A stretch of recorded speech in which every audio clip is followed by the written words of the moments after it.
can start. Welcome everyone to another Friday of our 23rd annual conference of the Association for Heterodox Economics. So my name is Danielle Guizzo. I am one of the academic officers of the association, and I have here with me my colleague Ingrid Kavangraven. And I'd like to welcome everyone to our special plenary on colonialism and the role of economics. So without further ado, let me introduce you to our speakers. So first we've got S. Charusheela, she's a professor at the School of Interdisciplinary Arts and Sciences, University of Washington, Bothell in the United States. Charusheela has served as an editor of the journal Rethinking Marxism between 2005 and 2009, as an elected member of the governing board of the Cultural Studies Association between 2009 and 2015, and as an elected member of the board of the International Association for Feminist Economics between 2003 and 2006, and then 2007 and 2010. Her research examines the relationship between gender, development, identity, and post-coloniality and globalization. Our second speaker, we've got Elias Sampaio. Elias is an economist at the Ministry of Economics in Brazil, and the former secretary for the promotion of equality for Bahia's state government in Brazil, and having held also visiting positions at the University of California, Los Angeles, and at the State University of Bahia. He's also a researcher at the postgraduate program in management at the Federal University of Bahia in the Democracy, Racial Equality and Development Research Project. So his research specializes on racial inequalities, public policy, regional development, and macroeconomics. He's also the author of 2 books published in Portuguese, including Politics, Economics, and Racial Issues from 2017, and Dialoguing with Celso Furtado, Essays on the Labor Force, Underdevelopment, and Racial Inequalities in Brazil's Economic Formation in 2019. And our third speaker is Sunanda Sen. Sunanda is from the Jawaharlal Nehru University, New Delhi in India, where she had been a professor. And she's also a research associate at the Levy Economics Institute of Bard College in New York, United States, and a life member of the Clare Hall College in Cambridge. She has held also the Joan Robinson Memorial Lectureship at the Faculty of Economics at Cambridge. And her research relates to colonialism, global finance, money, development, labor, and gender studies. Amongst her recent publications is a volume edited with Maria Cristina Marcuzzo titled The Changing Face of Imperialism from Colonialism to Contemporary Capitalism, published in 2018. So we're going to have each of the speakers giving a talk of around 15 to 20 minutes, and then we're going to collect questions from the audience. So if participants would like to ask questions, you can drop them on the Q&A box, which you can see on the bottom of your screen. And if you have any technical issues, you can use the chat function to drop us a message directly to us. Also, just to inform before we start that the session is being recorded. So I would like to ask our first speaker, Charusheela. Charu, if you'd like to start. So you have 15 to 20 minutes. I can let you know once you hit 15. So good morning, everyone. I am speaking to you from Seattle, so it's 6 in the morning. I do have a paper which I'm going to try and read. I don't have a PowerPoint or anything, but if periodically I seem to stare a little bit to the side, it's because I'm reading. And so sometimes it's hard to do that and keep focused on the camera. I do have my little timer here, but I would really appreciate the time comment as well. So the title of this talk that I'm going to give is called Colonial Traces in Heterodox Economics. This is ongoing work. So before I proceed with my ideas, I'd like to start by acknowledging that many of the ideas in this particular paper have emerged out of a long-term ongoing conversation that emerged out of a group called Feminist Radical Political Economy. And in particular, I'd like to name the incredibly important role of Jennifer Cohen, Jennifer Olmsted, Suzanne Bergeron, Smriti Rao, Smita Ramnarayan, Sirisha Naidu, Barbara Hopkins, Caroline Shanaz Hussain, and sort of a larger body of colleagues. I'd also, Drew Barker, and I'd also like to locate this talk within a very particular framework.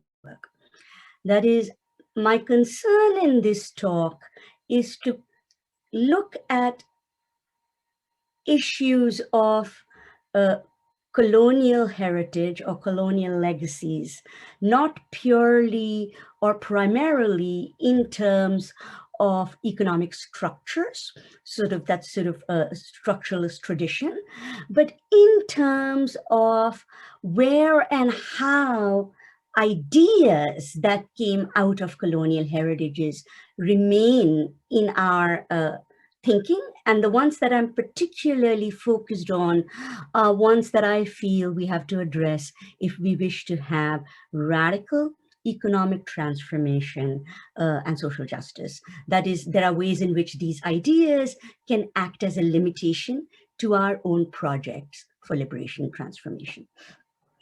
So that's kind of where I come from. And the particular projects that I'm interested in taking up or discussing are the projects that are often grouped under the term solidarity economies. Sometimes they are called community economies, part of the Community Economies Research Network, or the diverse social economies networks. That these are projects that are interesting in their odd location as being both efforts at radical anti-capitalist transformation, while having a, I shall say, uneven relationship to a sort of radical tradition that tends to focus more on state policy. And so I want to really raise that locus as a very important place within which I'd like to take up this issue. All right, so that's the context. And to give a sense of this issue, I'm going to now do a little bit of reading, if you'll excuse me.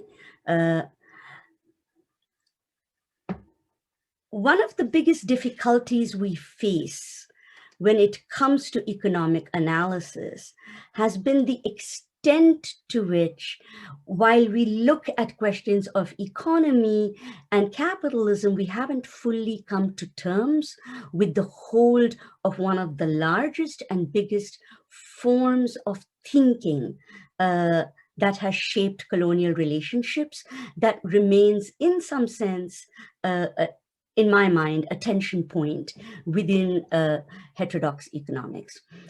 Its most obvious form emerges in the debates about transition and development. That is, at the center of these debates was the question of what exactly does it mean to transition to a modern industrial developed society.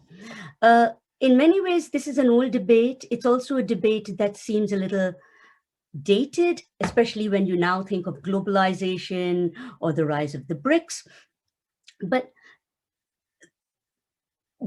it's worth going back to the debate to think through what some of those legacies are. So the debate that I'm just going to briefly touch on is one that was called the Indian modes of production debate. And it's a debate that took place from the late 1960s to the 1980s, where Marxist scholars debated whether there was a transition to capitalism in Indian agriculture.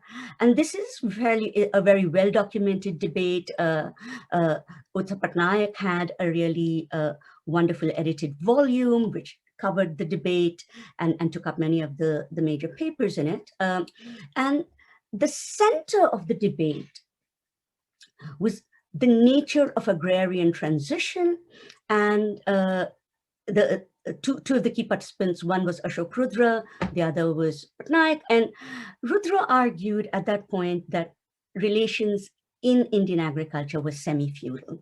And Patnaik argued that they were capitalist. Some of this debate goes back to Daniel Thorner's argument about a revolution that was already taking place in Indian agriculture. And the reason this debate matters is that the stake of the debate was not purely empirical, that it wasn't a debate that anybody figured they could settle by going out and just doing a sort of measurement or study to say, okay, how much capitalism do we have? Rather, what started emerging was a real distinction in people's understanding of what capitalism was. That is, many of the debate issues ended up focusing on whether capitalism really was about particular social relations of production, which is particular organizing ways in which a relationship between sort of producers and their means of production, producers and the owners of the means of production, was organizing how people were working, or whether it was the presence of money, commodities, whether it was the presence of large-scale finance. So this sort of debate became hugely important at that time, and questions of what is capitalism emerged as fairly substantial elements. And this,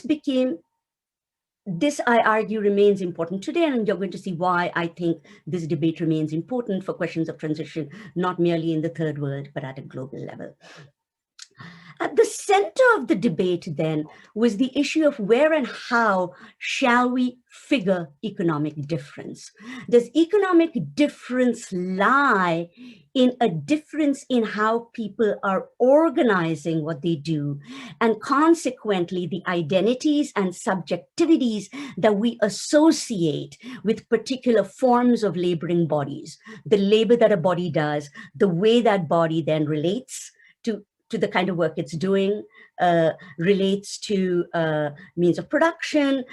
Or is it that what makes for economic difference is differences, say, in income, differences in sort of wealth, things like that?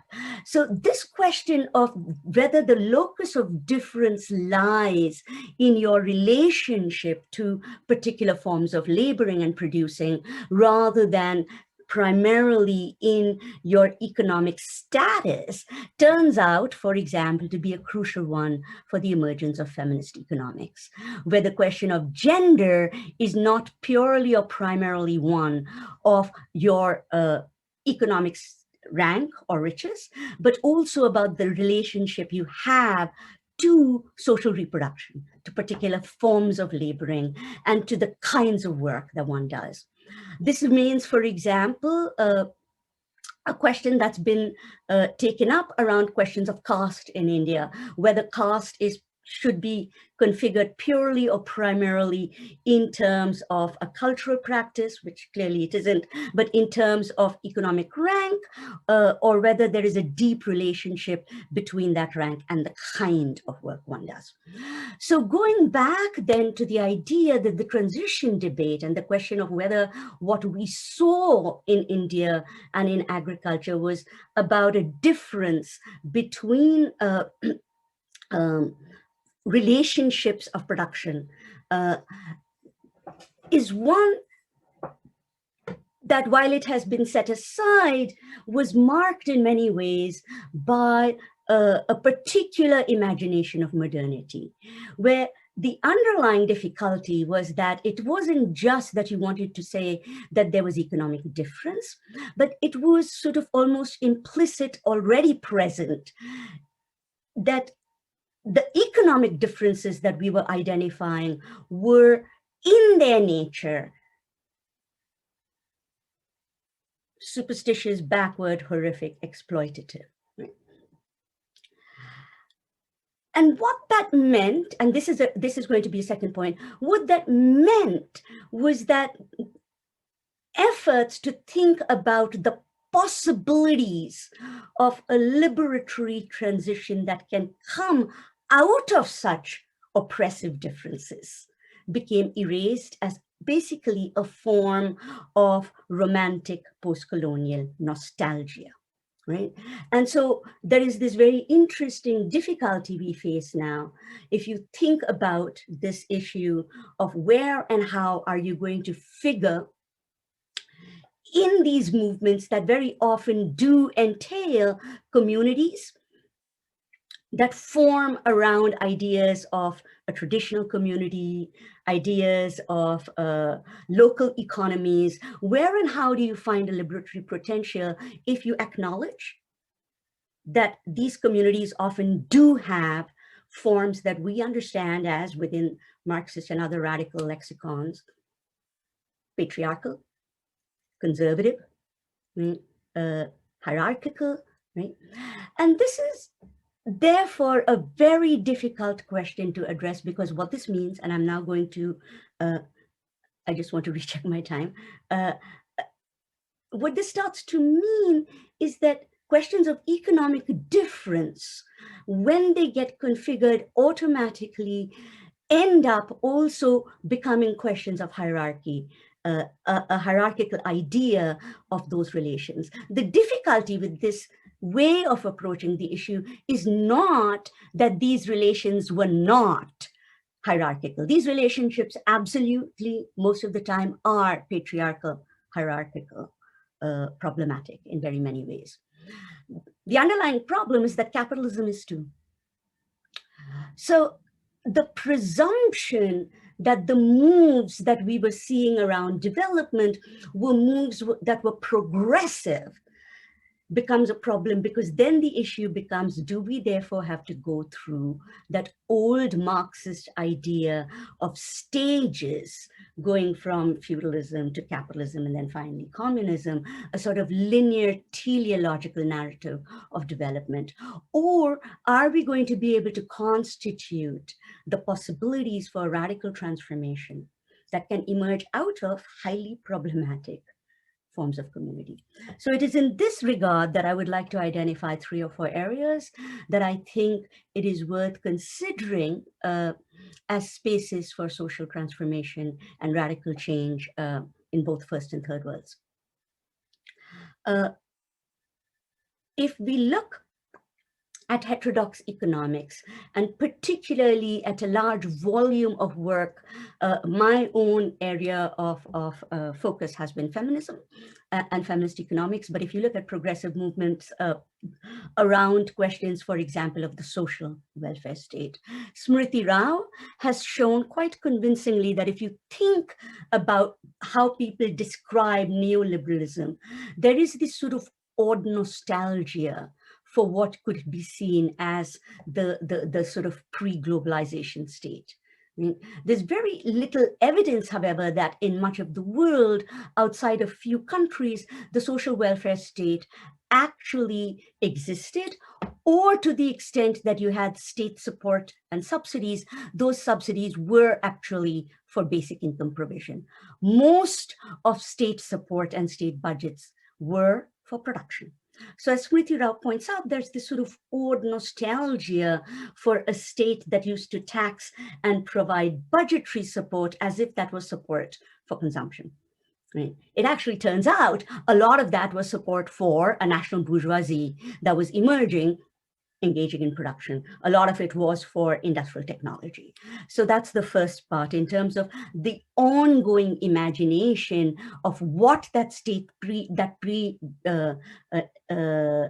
what the pre-neoliberal state looked like, and what it is we are assuming we lost, which we never had in some sense. In relation to that, a lot of our efforts then become focused on turning to the state to provide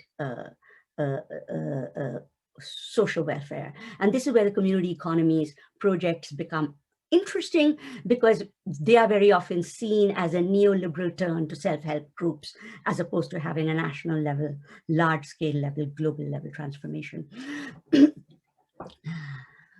The difficulty there is that what this does is it makes the state the anchor for our imaginations of transformation.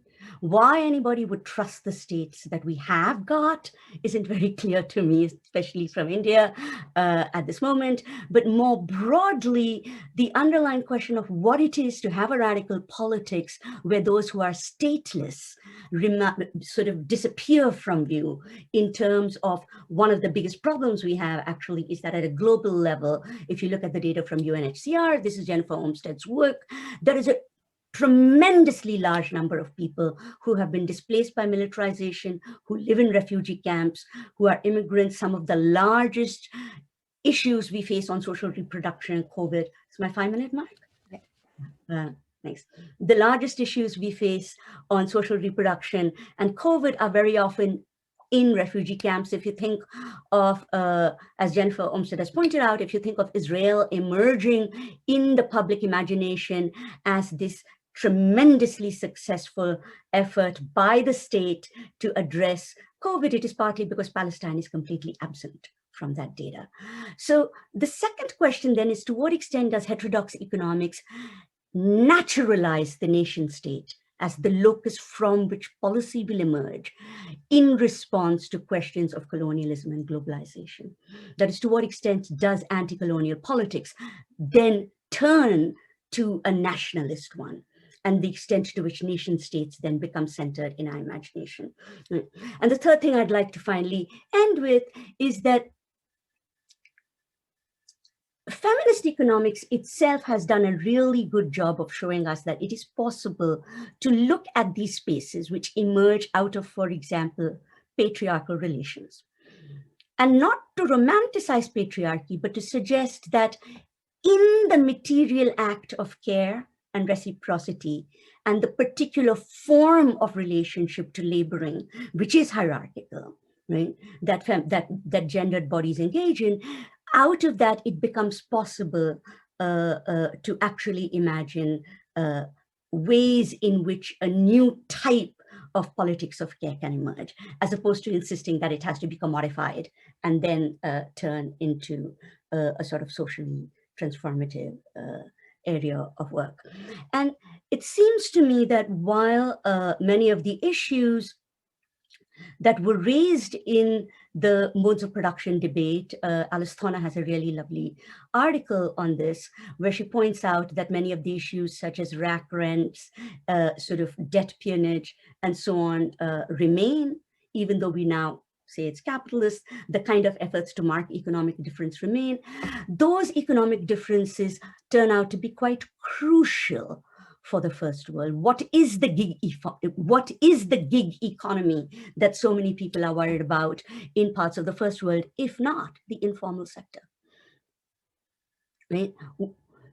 We end up forgetting that there has been a tremendous amount of work for organizing and finding ways to address these issues that were actually emergent in and from the third world, which I think form the basis of some really wonderful productive ways in which we can think of radical transformation, if only we were able to think of parts of the transitions we are seeing in the first world today, or in much of the world, as in many ways bringing back for us this question of what exactly is the relationship most of us have to labor, and what are the possibilities then that we have for thinking through collectivity in this kind of context. Let me stop here. Thank you. Thank you very much, Charu. That was a very interesting talk. Thank you very much for your presentation. Can I suggest we go to our second speaker now, Elias Sampaio? Oh, I think you need to unmute yourself. Sorry. It's okay. My microphone was closed. Good morning, everybody. Good morning. I am very happy to be here.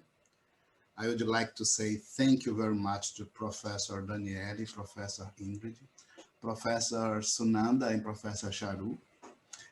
It's a female table. It's very interesting to me.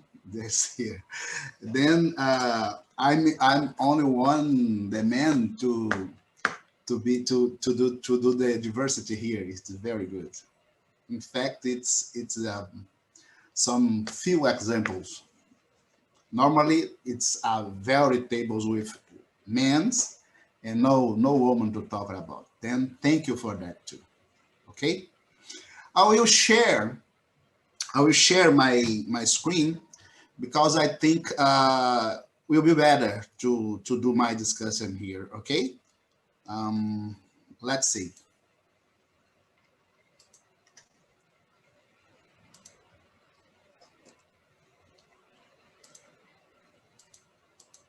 Oops.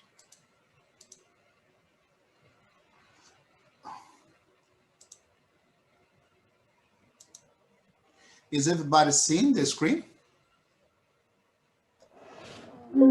No, we cannot see the screen. Can you try to sorry. share again? No, it's okay. What's the screen?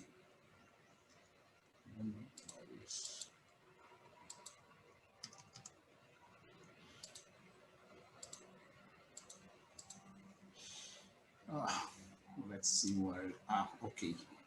Now. Okay. Yes, we can see that. Oh no. I'm sorry. What I bring to discuss here, it's my new and ever matter subject that I study for a long time. But nowadays, I'm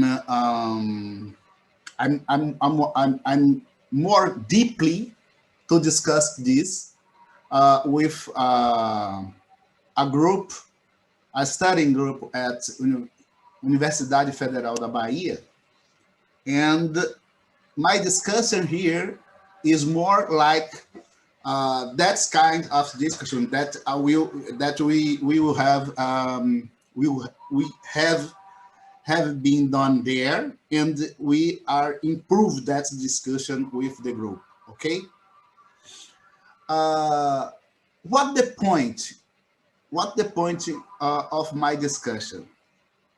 The underdevelopment on Brazil, the racial inequalities are the pillars of the Brazilian underdevelopment. That is my point. That is our point. Then, to discuss about that, myself and others, we have done some. We think it's necessary to do some dialogues with some authors, some thinkers. Because that, my presentation here is racial inequalities as a pillars of Brazilian underdevelopment, a necessary dialogue between the economic thought of Celso Furtado, Myrdal, and Leff. This is my intention here. I summarize my presentation with 4 points. The first one and the second is a kind of introduction to debate, bring some information about Brazilian economy. The third point is the main question, main issue that what I see that problem in my answer about that. And after, I will try to bring to our debate what I see with the contribution of Furtado, Leff, and Myrdal. And then I will take my final words and say thank you with you, okay?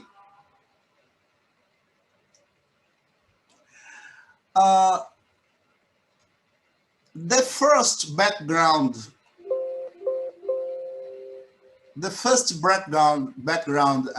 issues is what is the Brazilian economy? Okay, my screen, I don't know what, she's not here, but I will say to you what is the Brazilian economy is. Brazil is one of the most important middle income countries in the world. That's everybody knows. Since the 90s, Brazil has been among the 15 largest economies in the world. From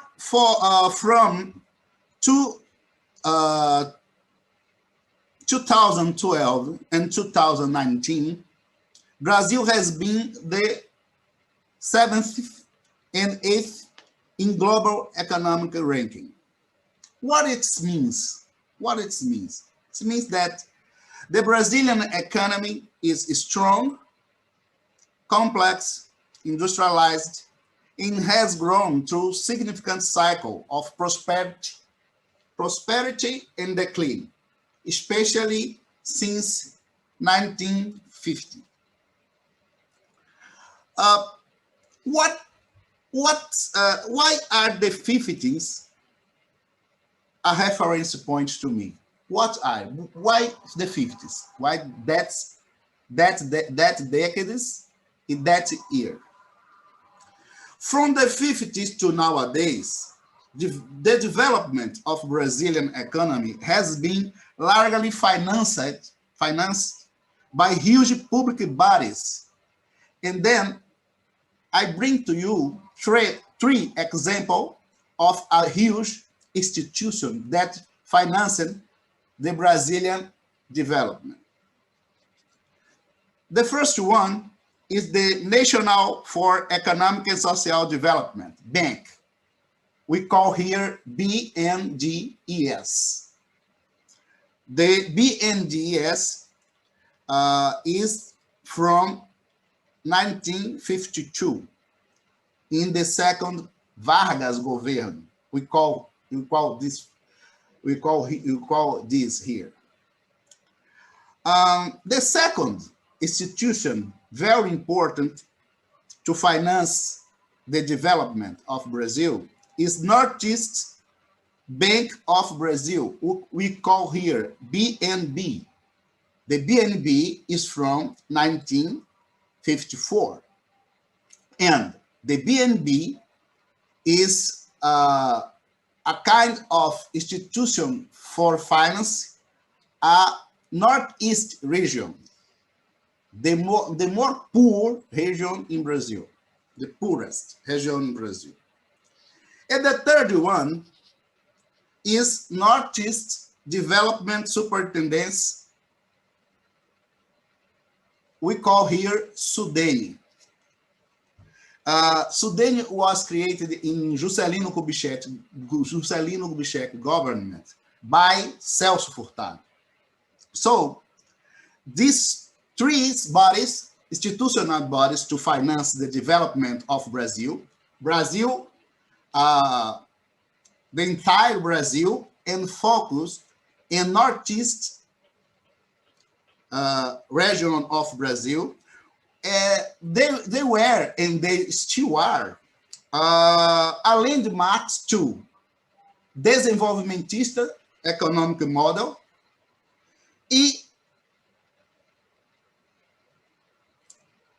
development policies to Northeast region.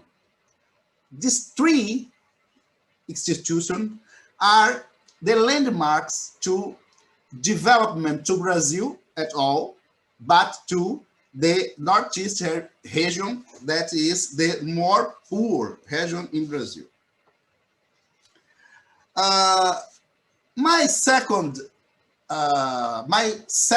background issues, now it's here in the screen, it's better to read. It's what I said before is, what is the Brazilian economy? Is a kind of introduction to what is Brazilian economy. Now, the background issues too. What I ask is, who are the Brazilian economy? Here, what I want to say is, Brazil is the 6th most populous country in the world. 213 million of people. 56% of Brazilian population is black. Brazilian has 119 million of black people here. What it means? Brazil is the biggest African country outside Africa. A lot of people doesn't think about that, but Brazil has less population only. Nigeria, it's the most populous in the Africa, but have almost the same population of Ethiopia. That's the second one. Then Brazil is the biggest African country outside Africa. If the Northeast Brazilian region is the territory with the largest number of black people there is.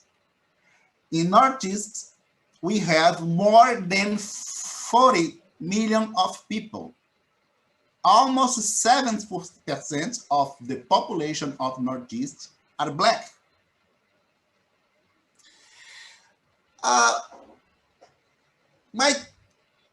My concern begin here. The Northeast was and still is the poorest and least developed Brazilian region. Also, is the big black region in the big black country, is the poorest territory in the Brazil. More,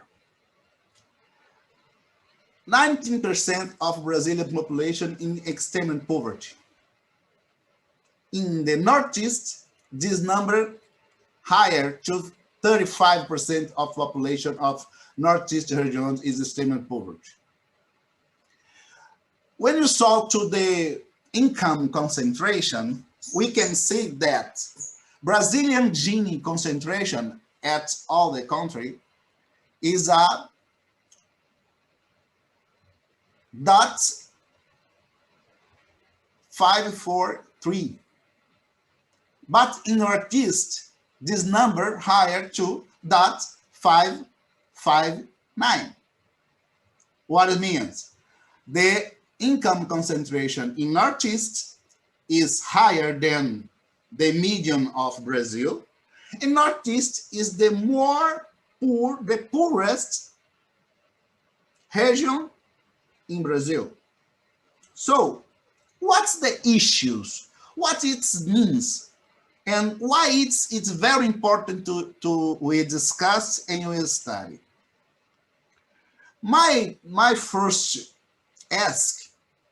provocative ask to do this is how we can explain the persistence of this kind of income concentration and underdevelopment on the country, and more specifically in Brazil Northeast region, despite the desenvolvimentista model and the substantial regional development policy for more than 70 uninterrupted years in Brazil. It's because that my start point to explain, to discuss this, to analyze this is the 50s. Because in the 50s, the Brazil government created a big arrangement to finance and do the development. But why the development not come to Northeast region? That is the first point.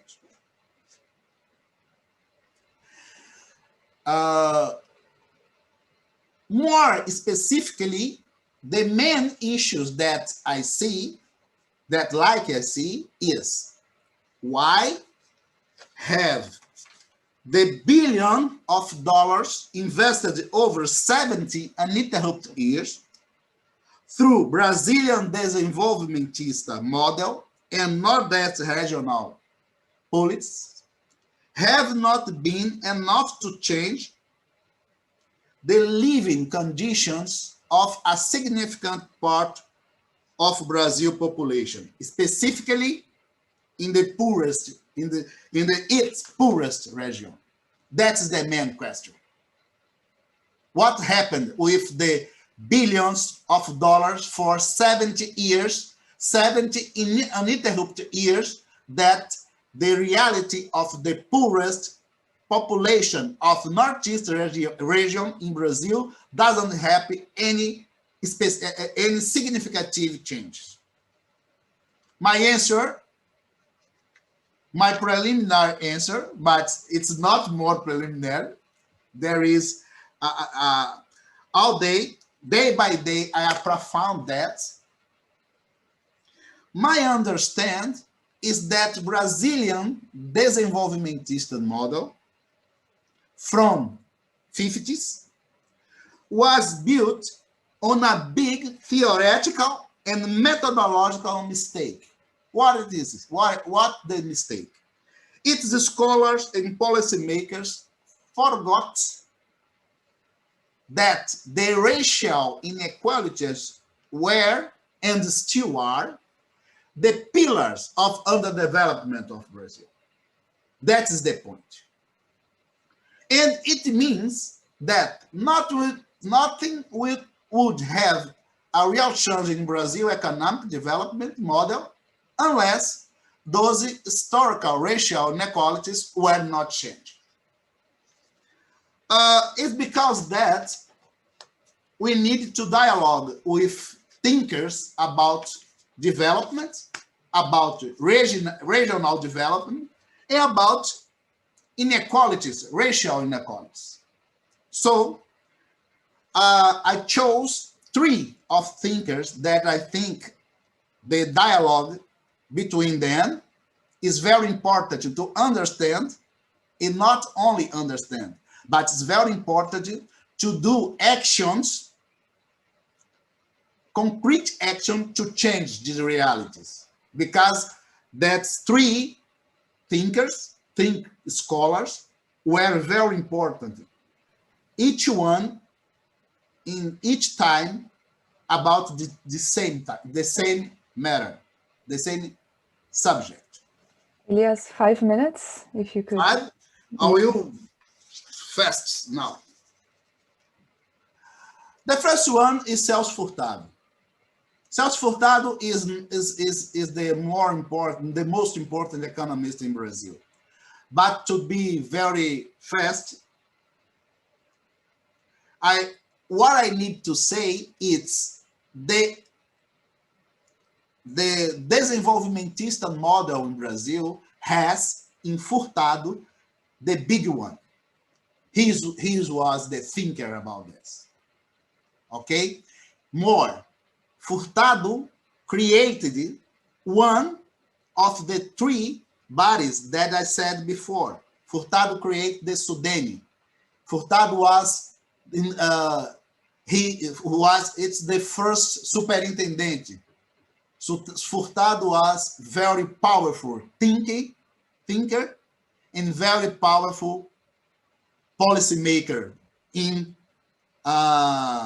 60s and 70s in Brazil. But the question is, what did Furtado think about racial inequalities? This is a more important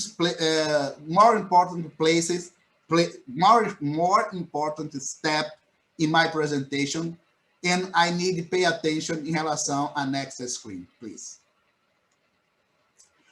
There is what Furtado thought about racial inequalities in Brazil, until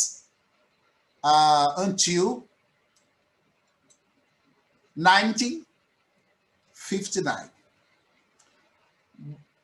Furtado argues that the main cause of racial inequalities would have been the slavery.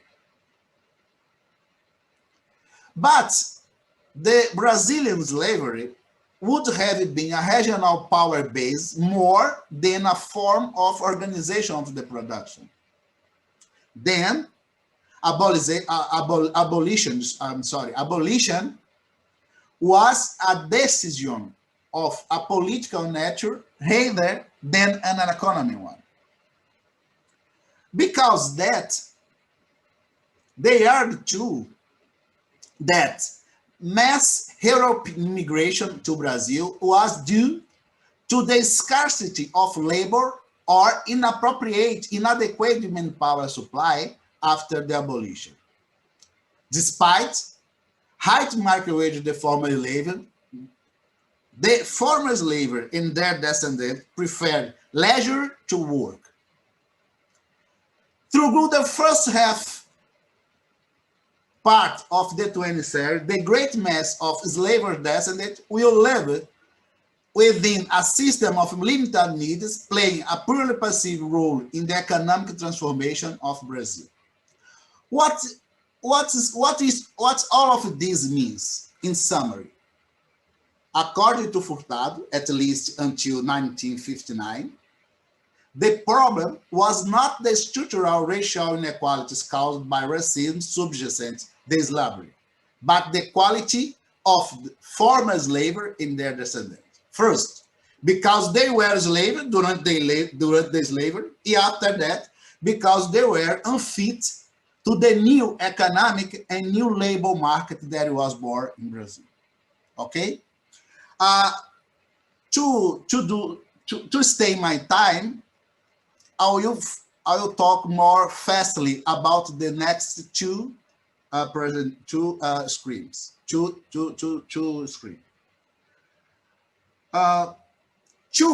economists had position against that position of Furtado. The first one was Leff, that studied and lived in Brazil, and Leff, the main disagreement with Furtado is no, Brazil never had a scarcity of manpower after the abolition. So it's not necessary to mass immigration to Brazil. And Leff discussed this in this almost in the same time that Furtado discussed it. But the one more very important position is the Myrdal. And why Myrdal and why Left? Because Left studied the reality of Brazil, and Left disagree with Furtado in some fundamental positions about what happened with the slaves, former slaves, and his descendants. He proved this in his works. Myrdal, his importance to buy debate is because the majority of people in Brazil, when I talk about this problem in Furtado work, they say, but in that time, the rational problem is not a big deal, is not a problem. Myrdal shows that it's not true, because with his book, American Dilemma, when he studied the black problem in the United States, Myrdal proved that poverty and underdevelopment in the black community was because the racism, the prejudice from white people to the black people. And because that he did his circular vicious theory, and his work this in the American, in the Asia after the Second War, in the Europe after the war. What I mean about this? The American Dilemma was published in 1944. Elias, if you could conclude, because we're running out of time. I will conclude. It means the racial inequalities was a problem to economy since 1944, then 15 years before the more important book of Furtado, it was Formation, Brazil economic formation. I'm sorry if I passed my time, but so it's that kind of discussion that I'm saying. Okay, thank you very much. Thank you, Elias. And we're going to bring this back during, because we have a few minutes for the questions and discussion as well. Thank you very much. Thank you.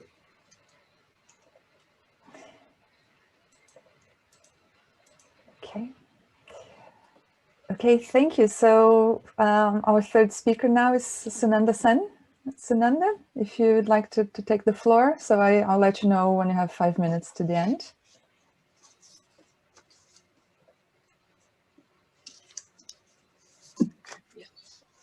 Right.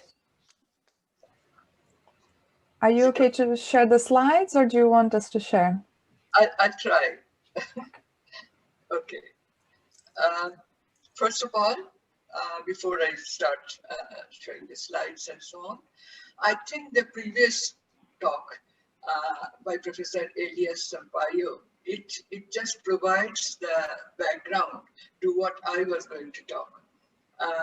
My presentation will be on the continuing mode of colonial repression or subordination, which started in 16th century until today.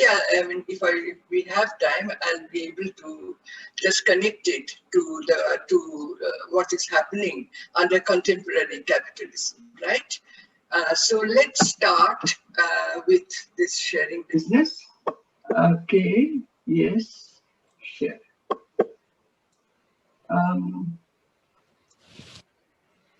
Well, yeah, we can see the screen. Yeah, you just need to go on your slides. No, something else came. Well, I think better you help me. Right. We can see the screen, but you need to put the PowerPoint slides. I have come to a very different screen, which I don't expect yet.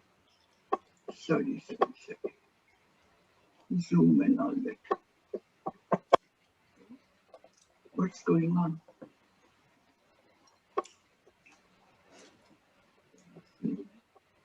They're asking if I'm leaving the meeting. I don't want to. I can see myself. Can you hear me? No? Yes, we can. I think if you hover down, the PowerPoint slide is probably just minimized. The PowerPoint which is with you. Yes, yes, click there. Can you just make use of it? You can start with that, and I think people can see me. I have a little screen here. Yeah. Okay. So we start the first one. Right. So what I wanted to do is, just now I told you, it's the colonial mode of subordination, how it happened in the past and how it is continuing the next one. Right.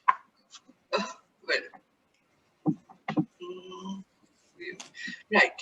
So to start with, colonialism didn't come about when the planet came into being, but it came up with something which is the combination of a very powerful state and the power which is wielded by people, who are holding the power. They are also the dominant people, and they bring up this distinction between themselves and the other, which is the other community or whatever, according to the dominant race. So therefore, there is a racial division of the whole world, whole globe. It started in 16th century and between white settled and the tropical colonies. Next one. And what is happening is that there is some kind of a control by the state. And this control is in three aspects. One is territorial. They occupy the space, they expand their command over the state. Then it is political. They take over the administration. And of course, on the economy, on which we are going to talk next. Right. So how did it start? It started off quite early in 16th century. And I'm just taking two examples. One is my country, which is India, and the other one is Indonesia. Indonesia, colonialism starts in 16th century, and with trading, the spice islands of archipelago, that those were drawing in a lot of voyages, and they came in search of spices, which was very valuable at that time, at that point of time. And of course, it was not very peaceful. There was violence, and they formed a company in 1602, which is called BOC. And more or less, the whole thing, whole business, whole voyages, they were controlled by the Dutch crown. India again, once again, there was a company was formed, which is known as East India Company. They got the Charter of Trade from the British Crown. And in the meantime, they started occupying territories. There were wars, territorial war. And finally, by 1858, during Queen Victoria's regime, the company gave way to British rule of India. So then, that's how it all started.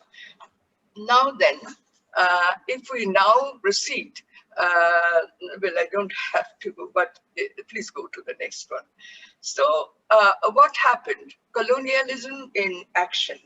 So colonialism in action, of course, was not, it had a purpose. It had the purpose of providing benefits to the ruling nation. Talking about, first of all, let's talk about agriculture. Agriculture was completely changed, structurally it changed. And in Indonesia, it's known as cultivation system. Changing to commercial crops in Java and taxes on the farmers and the export earnings.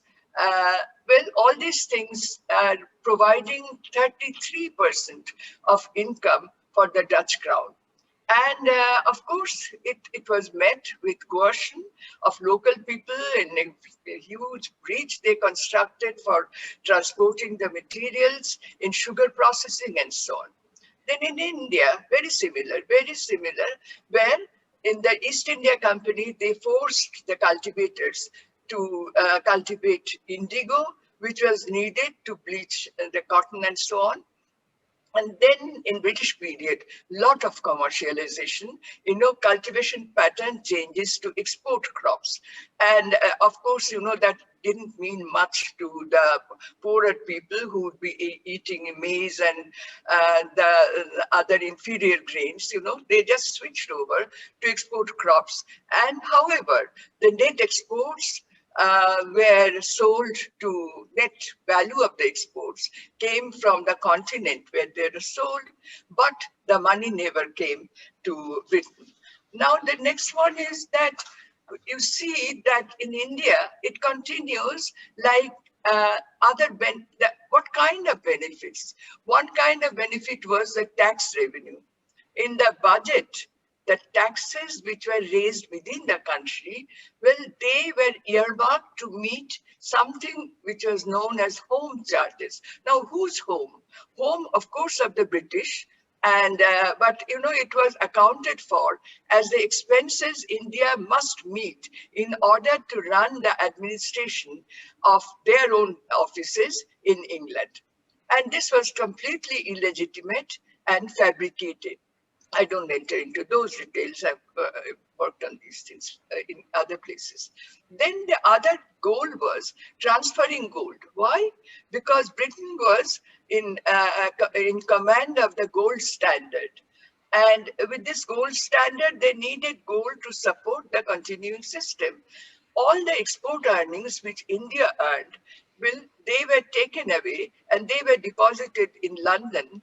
And also the currency reserves, whatever amount of gold was located initially in India, they were taken out to Britain.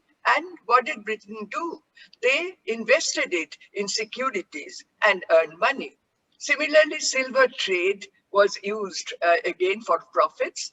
And as a consequence, India was having, severe shortage of credit as well as currency. The next one, please. Then this goes to, well, there is another one where it continues. It continues to fetch benefits by using other means, use of labor. Use of labor in Indonesia, they are using, the slavery started as in Brazil and many other countries, and forced labor within the country, within Indonesia, was very commonly used, and it provided a lot of benefit, lot of profit. And they also imported African slaves and use of Suriname. Incidentally, I visited Suriname when I had this idea of working on related things. It's a very interesting country even today, and its plantations provided a tropical appendage to Indonesia, right? Then we come to India. India, what kind of slave? African slaves were not coming to India, but what kind of slavery? It was a very indirect form of slavery, where indentured labor, when slavery formally was abolished in the British Isles, what happened? They needed more people to run the plantations in West Indies. As a consequence, some device was thought of. The device was that get labor from India, indenture them, bring them in a ship, and just, place them in these plantation islands so that the plantations can continue. And the plantations, of course, were owned by the Britishers, by the big financiers in London. And it provided tremendous opportunities, very useful, where, the next one, please, where Britain was enjoying, this is a chart. Unfortunately, I couldn't place it properly. You will find here is Britain, and here is India, and here are the plantation islands. Now, India is providing indentured labor to plantation islands. Plantation islands are using, in plantation islands, that labor, those people in a very humiliating condition. There are detailed studies which I have done, other people also have done. Now, those people are working away, it is almost slavery, and then they produce raw sugar, brown sugar, rather, sugar cane, one should say, and it goes to Britain. Britain doesn't allow the plantations to manufacture them, but white sugar is manufactured, processed in Britain, and this white sugar is going to the rest of the world, also to India. This is the triangular trade between Britain, India, and the plantation islands. Look at the kind of, very clever arrangement by which one can make profits. Continuing mode of suppression, I now come to the second, no, there is another aspect. There is another aspect which, of course, next one, please. There is another aspect which now relates to more recent period. The more recent period, say 19th to 20th century. Remember that 22 million white men and women, of course, they emigrated from Britain to the white settled colonies of Canada, Australia, New Zealand, and so on, between 1815 to 1914. So huge emigration from Britain to these colonies. And they also were, sorry, go back, please. No. I'm sorry. Go back to the previous. Anyway, you don't have to go. I know what I'm going to talk about. So all these people, they were, yes, they settlers. What did they do? They displaced the locals in every aspect of the economy. They took over administration, controls of the economy. But the people, who were displaced, they are described as aborigines. When I visited Australia, I was told, now, the present generation is very conscious of the wrongs done in the past. And what happens, they're naming the streets according to, the aboriginal names and so on. And when I visited Brazil, I was told, this Amazon belt, that is quite a place. And, it has been the poor, the people who were displaced, racially, who were displaced, they live in that region, like in a ghetto, and that's how it continues. But whole thing in these 22 million who emigrated, they were supported. The surveillance was there, and of course, in absence by the crown, right? So then we pass on to the current period, the continuing colonial mode. How is it happening in today's time? Well, that's very interesting. One talks about globalization. Globalization has united the world and so on. I don't think that's true. Globalization has intensified the global divide between the North and the South. This is how one should look at globalization. What has happened to the developing or underdeveloped countries? Well, here, how did the thing operate? Here, with globalization, we find one thing has become very important, the market. The market is really the agency of whom? Of the advanced countries. The advanced countries, they believe in the market, they believe in free market, and it parallels the colonial masters, right?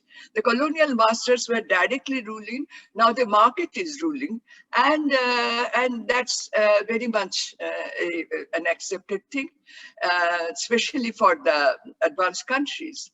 And the market has to conform to the mainstream economics, which is subscribed no less by the advanced countries. And it provides benefits to the advanced countries. So to repeat, the global integration has divided the world between South and North, and it makes use of the free market, which is a parallel to the colonial masters. It conforms to mainstream economics, not heterodox economics, which we are dealing with, and it is subscribed and advantaged by the advanced countries. They want this kind of economics and this kind of a free market. Well, in the process, institutions are changed, the banks are changing the form. No longer the banks will provide cheaper loans to the poorer people.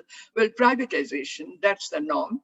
And it brings an end to earlier, immediately after independence, at least India tried for a few years to have something which can be called a developmental state.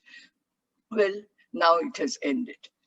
Then what is happening is that this form of subordination, it is providing a very new form of subordination.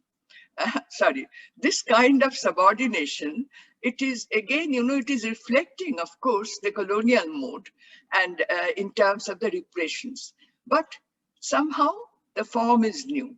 Now, I have underlined here deliberately what kind of repressions are happening.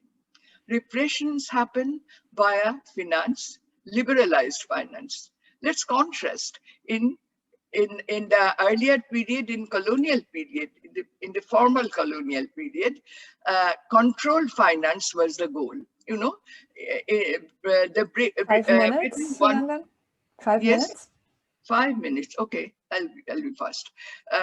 So what happened, Britain wanted to control India's finance, and here it is liberalized finance, and financialization is something like a subordinate financialization in the developing countries, of course, and corporate profits are easy, financial supremacy. Anyway, this, you can read it, and also you can imagine what is going on, speculative bubbles.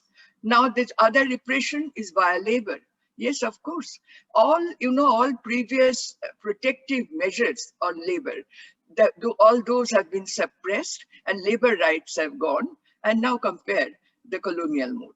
Then the third form of repression is extraction of resources and displacement of the people who used to live in Aborigines in Australia or, in Brazil, the Amazon belt, the tribals and locals in India, for example, in Jharkhand, in one district, which is very, very prominent in terms of mines, Brazil, handing over the Amazon to domestic and foreign capital. The next one, please.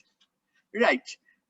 Continuing subordination, the lack of sovereignty, the weak currency status, all our currencies are weak currency. We cannot convert it into dollar in the market. Recall that India was denied gold currency, even though India earned a lot of gold. Then controls over policies are gone, monetary policy, capital flows cannot be regulated, cannot be controlled. Monetary policy and exchange rate, all these things, I don't have time to go into these things. Those who do economics, they know what is this impossible trilemma. As a consequence, monetary policy is out of our control. Then the next one. Then the subordination also works. Of course, this is the last slide of mine, I hope so.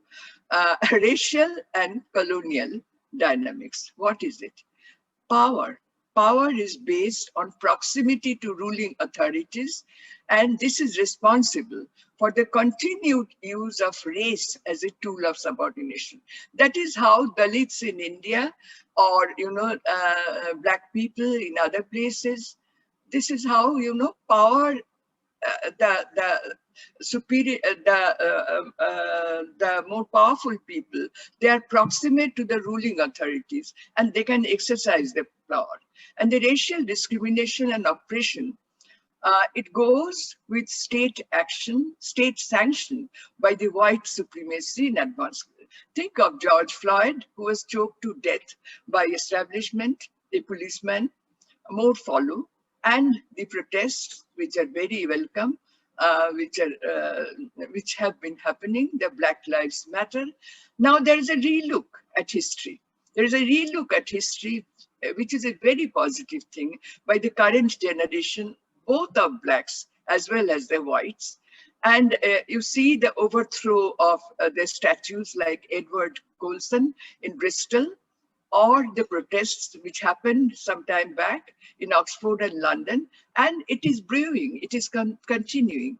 Then people are writing, even though it will not happen, but at least the inform, in writing it has happened, that reparation, that, those people who looted and who created such problems, repressed, they should pay it back.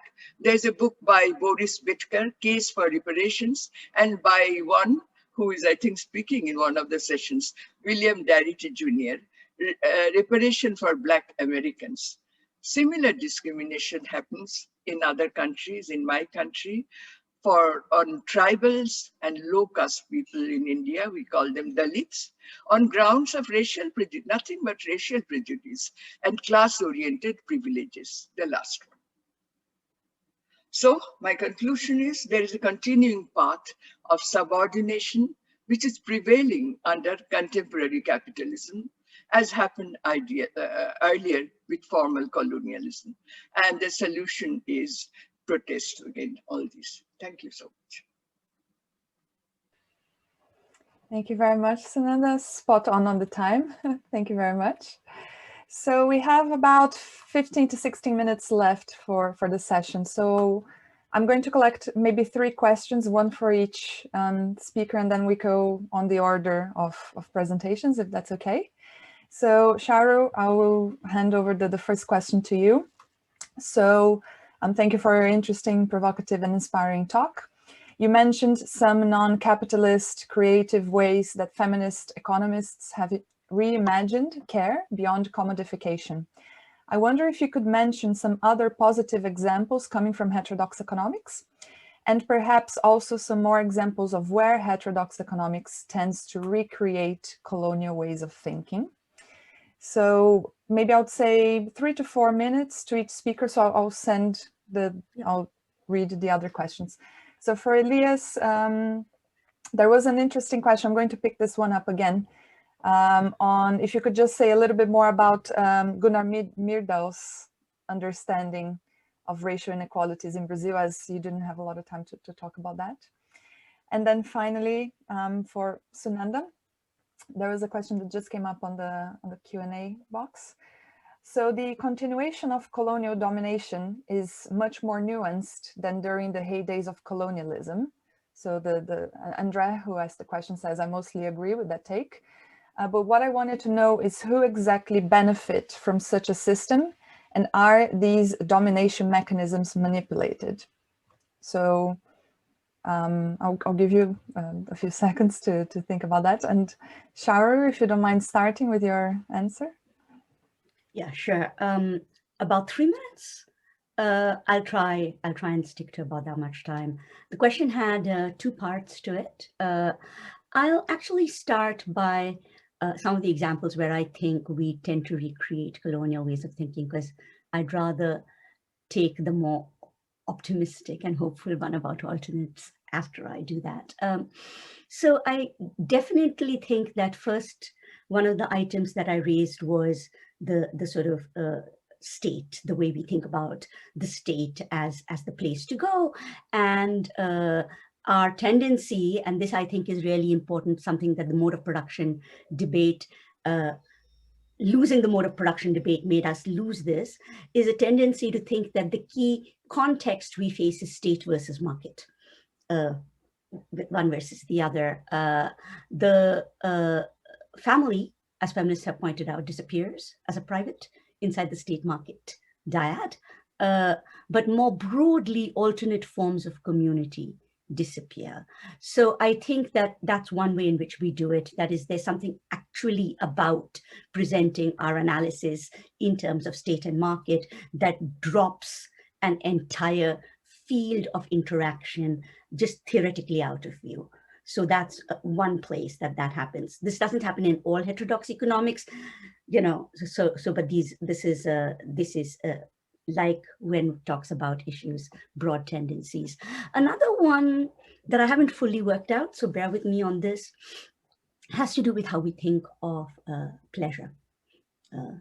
And this is something more specific to issues within feminist economics, but I think that we have inherited capitalism's production-consumption divide. And so what that means is, if you think of this in terms of the female body, we actually separate out the reproductive as the laboring, and the sexual or the pleasurable, very often we don't know where to place it in terms of whether it should be, because desire sort of is an odd category for us.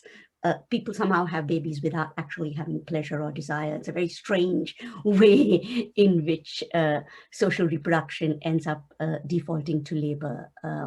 This has consequences. It means women's leisure very often drops out of some of our discussions, not just in terms of leisure, but more crucially, pleasure in the work you do. What used to be an old idea, that it actually matters that you don't just have what Graeber called bullshit jobs, that you actually have pleasurable and meaningful work in your life, often disappears, I think, from certain ways in which we think of production, reproduction, and finance, consumption and finance. So those are 2 ways in which I think certain colonial blinders remain in what we end up picking up and how we organize our thinking. But in terms of alternates, I'd love to highlight, first, I want to highlight the work of Caroline Shanaz-Hussain, particularly her work on the Black social economy. And she's talked about the importance not just of, she provides a way in which thick description and very careful attention to local structures helps her distinguish between Rosca's rotating credit associations, which end up being forms of debt and fiscal control in some places where these groups work out, and end up becoming forms of community alliance and so in other places. So she points out that in Haiti, for example, this has been crucial for community engagement. In my part of the world, I'm going to point to three groups that I'm active in. And this time I'm going to actually, because I wanted to make the argument that rethinking these ideas of informality, state, neoliberalism is useful for the first world as well. I'm going to talk about three groups here. One is called Community to Community. It is a community alliance of farm workers. Most of them are migrant farm workers who have settled in the fields that are to the north of my university, closer to the Canada border. And one of the efforts they have, along with another group called Hilltop Urban Gardens, which is in Tacoma, which is a city, sort of city to the south of us. Hilltop Urban Gardens is a Black female-run urban food cooperative. And in particular, Hilltop Urban Gardens is focused on figuring out ways for food self-sufficiency for people who are coming out of the prison industrial complex, who find it very hard to get a job. So the sort of emergence of an urban food movement in this part of the world is very interesting, and it's really led by minority communities who have focused on rebuilding their communities rather than turning to the state. They have also been at the forefront of fighting against police violence. So these things sort of cross over once the community building happens. And the other group I want to talk about is the Social Justice Fund. We live in the shadow of Bill Gates and the Gates Foundation. And in this part, there is a movement that says, well, the revolution goes back to the idea that the revolution will not be televised, the revolution will not be funded. And so the question is, we're going to fund our own revolution. And it's very interesting that they have managed to raise, I should say, because I have been in these groups, to $20 here, $50 there. It sounds very little, but it turns out that we have been able to match some of the large donors. The difference is that we work with person donation vote, and in a community group, if you donate $10, you still have a vote, as compared to dollar donation vote. That is what happens when you go with larger foundations and become sort of fiscally dependent on donors, or fiscally dependent on sort of having access to politicians and to the state. So those are three places where such movements have happened. Of course, we also have sort of a really strong political movement for minimum wage, living wages, and so on. And a lot of this is out of that. But this is more than just wage-based. This is actually about asset control and efforts to constitute a much broader set of rights around community ownership beyond wage-based struggles. I'll stop there. Thanks. Thank you very much, Cheryl. Thank you so much. Elias, can we go to you, 3-4 minutes for this? Oh, you need to unmute. I'm sorry. I will try 4 minutes.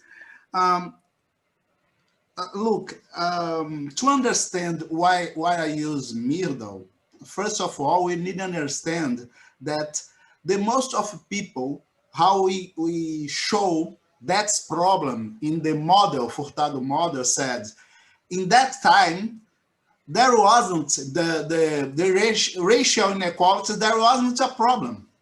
Then we need to show that that is a problem in other thinkers, other economists, before in the world talking about the inequalities. So what I say is, Mirdo doesn't study Brazil inequality in that time, but he studied American Black inequalities since 1937 to 1932. Then he did the American Dilemma. What's American Dilemma is important? It's because in American Dilemma, Mirdo created the theory of vicious circle. His theory of vicious circles is fundamentally about inequalities, racial inequalities. Then he created a theory about how I can understand the poverty, the persistence of poverty, about racial inequalities. My question, my issue with Furtado, there is middle work is 15 years before Furtado said what he said. Then why he didn't see what Middle saw in the American when Americans, black people in America is only 12% of the population. In Brazil, is ever more than 30%, and nowadays is 56%. Then not see the black problem is not excuses to know that not see the racial problem is not excuse to know the racial problem is a kind of central problem to discuss economic development. That's the question. That's the question. What's middle here? Then I have another information that I see is very important. In 1959, we can see that Middle don't talk about Brazilian racial problems, but he already have a theory about that. Then all good economists must to know about this, But in 1974, Mirdal were in Brazil discussing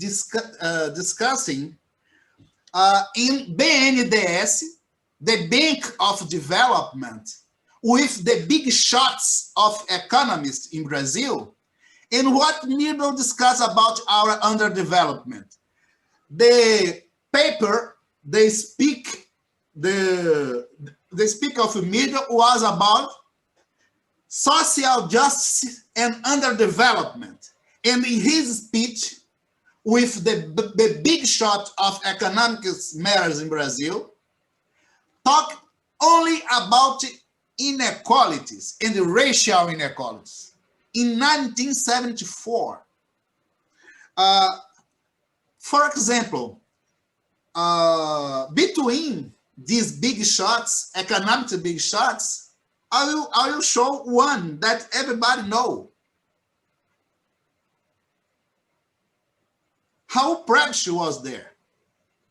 How proud she was there in the meeting, in this meeting. This meeting was financed to National Bank of Development of Brazil, BNDES, like I said. It's in celebration to the 24 years of BNDES. Then the thought, the theoretical and methodological thought of Middle, every Brazilian economist know, and that wasn't to know, must to know. That is the truth. That is the fate, I think. Thank you. Thank you, Elias. I'll pass the word to Sunanda. We have a few minutes, so I'll go over maybe 5 minutes beyond the schedule so we can finish. Yes, there was a question, I think, addressed to me. If I can start with that. The question, I think, is that how can we end the colonial mode of production to something which is more sensible? Now, first of all, colonial mode of production, I mean, if one wants to talk about production, yes, certainly. In the colonial period, there was a whole change. I talked about it. In the colonial period, they changed to commercial crops and so on. But here, what I was trying to spell out was not just the production, but the colonial mode of subordination. And this subordination is happening in various forms. And my answer was that, it happens when the dominant race has a close proximity to the ruling power. And that's how between the state power and one community, they rule over others. But now in the context of contemporary capitalism, what is happening, that you find, interests of different sections of the society, sections of the economy, they're very different. Think of India or many other countries.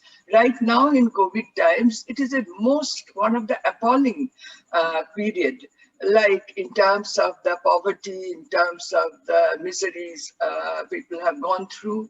And the country is really, the whole economy is in a mess.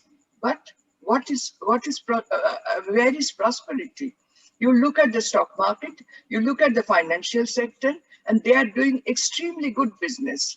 And well, that means that there is something, I couldn't spell it out, but I mentioned that one kind of repression is by controlling certain sectors of the economy, and controlling means, through the free market, you make good of making higher profits through that sector, and which is finance here.